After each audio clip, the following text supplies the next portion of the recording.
नमस्कार किसान भाइयों और बहनों।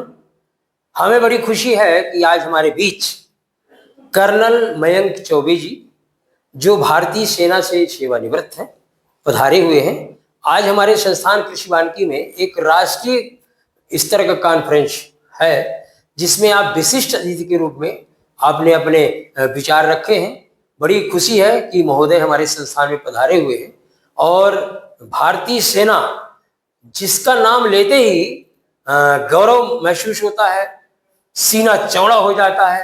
हमें बड़ी खुशी है कि ऐसे महोदय का हम अपने इस YouTube चैनल में, जिसे कि कृषि वानिकी दर्शन के नाम से हम जानते हैं, तो इसमें वैज्ञानिक हैं, किसान हैं, इंडस्ट्रीज हैं। आप पॉलिसी मेकर्स के रूप में गवर्नमेंट ऑफ इंडिया में विदेशी जो डिप्लोमेट्स हैं उनको प्रशिक्षण देते हैं। तो बड़ी खुशी है महोदय हमें कि आप हमारे संस्थान में पधारे हैं। तो सबसे पहले मेरा आपसे ये प्रश्न है कि आपका काफरी के बारे में आपका क्या एक्सपीरियंस है काफरी के बारे में? तो सर्वप्रथम द्विवेदी जी, आपका बहुत बहुत धन्यवाद। आपने मुझे अवसर दिया कि आपके माध्यम से आपके दर्शकों से मैं बात कर सकूं। और बचपन से मैं कृषि दर्शन नाम का कार्यक्रम देखा करते थे। जी जी।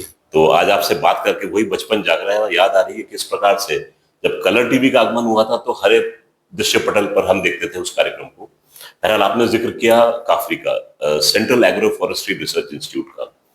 तो कल मैं यहाँ पर पहुंचा था और बहुत बहुत धन्यवाद देना चाहूंगा आपके माध्यम से डॉक्टर अरुणाचलम को, जी, जो कि इस इंस्टीट्यूट के डायरेक्टर हैं, और उन्होंने मुझे आमंत्रित किया as a guest of honour. तो बड़े सौभाग्य की बात थी कि इस इंस्टीट्यूट में मुझे आने का अवसर प्राप्त हुआ।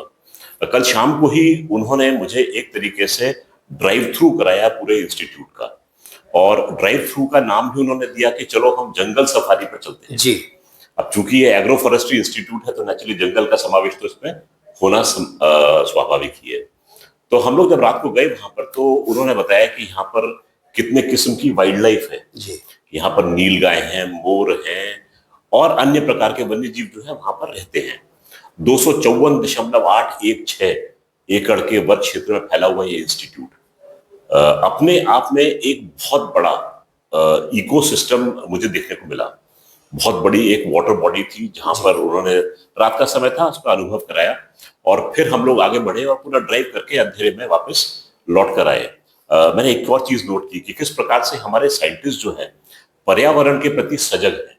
अब आम आदमी होता मुझ जैसा तो गाड़ी की हेडलाइट ऑन करके जी जाता, तो जैसे ही हम गेट के अंदर प्रविष्ट होते हैं उन्होंने गाड़ी की हेडलाइट तुरंत बंद कर दी। जी। और जो पार्किंग लाइट होती, बहुत मध्य लाइट में, चूंकि उनका रास्ते का ज्ञान था, वो पूरा का पूरा उन्होंने ड्राइव किया। तो ये कि मेरा छोटा सा पॉइंट मैंने उनका नोट किया। अब सुबह के वक्त जब हम वो ले गए उसी रास्ते से, तो मैंने नोट किया कि एक गौ माता खड़ी थी, उसके बगल में एक सारस, और गौ माता जो है वो चारा चर रही थी। जी। मुझे ध्यान आया बचपन का वो सीन जब हम सिम्बायोसिस पढ़ते थे जी।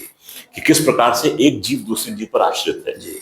तो गौ माता जो है वो घास खा रही है और एक सारस जो है, क्रेन, उनके ऊपर से वो कीड़े जो हैं वो बीन बीन के खाता है। जी। साथ में उस समय प्रोफेसर गुप्ता भी थे जो कि कानपुर से आए हुए थे। उन्होंने बताया कि किस तरीके से वो खाती है कि गाय को नुकसान नहीं पहुंचता, वो कीड़े बीन के खा जाती है उससे। तो किस प्रकार से वन्य जीव एक दूसरे पर आश्रित है और एक दूसरे का सहारा बनते हैं। तो ये प्रत्यक्ष रूप से मुझे वहां पर देखने को मिला।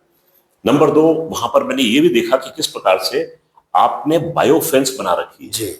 आपने मोरिंगा, जिसको सहजन कहते हैं, उसके वृक्षों का रोपण किया है मुंडेर पर, और उस मेड़ के ऊपर बीच में आपने चारे की व्यवस्था की। ऐसी घास उगाई है जिसको जीव जो खा सकता है, परंतु आप अंदर वहां पर जा नहीं सकते।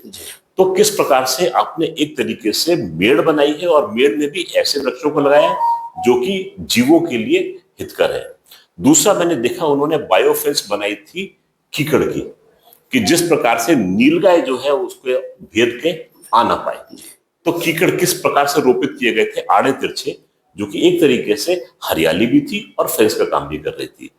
तो ये छोटी छोटी चीजें जो देखने को मिली, मतलब उसने मेरी आंखें खोली और समझ में आया कि हमारे जो कृषि वैज्ञानिक हैं वो किस बारीकी से चीज को देख रहे हैं और किस प्रकार से किसानों के लिए सहायक सिद्ध हो रहे हैं। तो ऐसे बहुत सारे अनुभव हैं, ये तो मैंने आपसे कुछ ही साझा कर पाया हूँ जी। हाँ, महोदय ने बहुत उम्दा बात बताई है। वैसे तो आपका पूरे देश में और ऐसी जगह पोजीशन रही है, पोस्टिंग रही है, जहाँ की आप बायोडायवर्सिटी का बराबर नजदीकी से अध्ययन करते थे, देखते थे। बहुत अच्छी बात बताई आपने, सिम्बायोसिस, या दूसरे शब्दों में ये कहें कि कृषि वानिकी सर्व जीवनस्य आधारम, यानी पूरे जीवन का आधार देखें तो कृषि वानिकी है, जिसमें पेड़ हैं, पौधे हैं और पशुधन भी है। महोदय, आपने ये बात बहुत अच्छी बताई।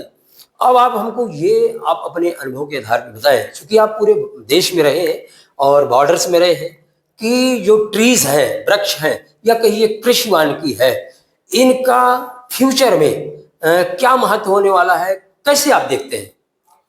देखिए, अगर आप कहें तो ये कहा जा सकता है कि जो जंगल है, वन है, वो पृथ्वी रूपी जीव के फेफड़े हैं। जी। अगर धरती को सांस लेनी है तो सांस लेने का एक ही माध्यम है कि पेड़ है, क्योंकि पेड़ जो है ऑक्सीजन सप्लाई करते हैं। पेड़ केवल ऑक्सीजन सप्लाई नहीं करते, परंतु पूरा जीवन देते हैं। जीवन। अब जो व्यक्ति केवल शाकाहार करता है, उसके लिए तो घास फूस, पेड़, फल, पत्ती, यही सब कुछ जीवन है। राइट। तो प्रकृति अपना भरण पोषण स्वयं करती है, इंसान अपने लालच में जाकर उस पर नुकसान करता है। जी।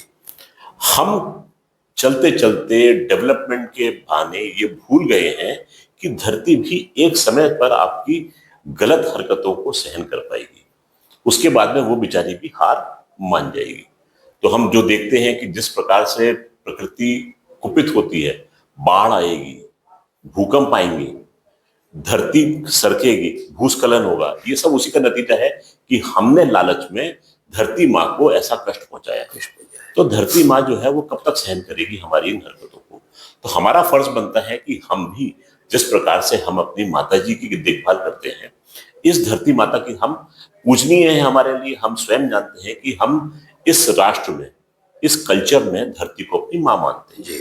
तो माँ को कोई इस प्रकार से ट्रीट नहीं करता है, तो माँ को हमेशा संभाल कर, सुधार कर, स्नेह के साथ में और ऐसा काम करें जिससे कि माँ हमेशा खुश रहे। और धरती माँ खुश कैसे रहेगी? कि आप जो है पेड़ ना काटें, आप ऐसी माइनिंग ना करें जो कि धरती को नुकसान हो, और अगर पेड़ नहीं काट रहे तो साथ में वृक्षारोपण भी करें। आप माँ को हमेशा गहनों से सुसज्जित करना चाहते हैं, तो धरती के लिए अगर आप कहना चाहें तो गहना जो है उसके पेड़ है। तो यदि आप अपनी माँ के प्रति स्नेह आपके मन में है, जो कि एक इंसान के रूप में है, तो धरती के रूप में जो माँ है उसको सुशोभित करने के लिए वृक्षारोपण कीजिए। महोदय ने बहुत अच्छी बात बताई कि धरती माता को हमने बहुत कष्ट पहुंचाया है। तो दूसरे शब्दों में ये कहें कि धरती माता करे पुकार और पेड़ पौधे मेरा श्रृंगार। जैसा कि महोदय ने हमारा ये परिक्षेत्र देखा, कैंपस देखा, इसमें आपने बायोडायवर्सिटी कॉरिडोर का माध्यम से पूरा संस्थान देखा। और मैं ये बताना चाहता हूँ कि हमारे जो निदेशक महोदय हैं डॉक्टर अरुणाचलम सर, उन्हीं के समय इस संस्थान को देश में नोडल एजेंसी बनाया गया है कृषि वानिकी के लिए देश में। और दूसरा, हमारा जो बायोडायवर्सिटी कॉरिडोर है, जितने बायोडायवर्सिटी लवर्स हैं देश के, उनसे मेरा करबद्ध निवेदन है, एक बार आए और यहाँ बायोडायवर्सिटी नजदीकी से देख करके जाएं। महोदय ने हमको अपना अमूल्य समय दिया इस कार्यक्रम के लिए, आपके लिए हम बहुत बहुत आभारी हैं। धन्यवाद। बहुत बहुत धन्यवाद।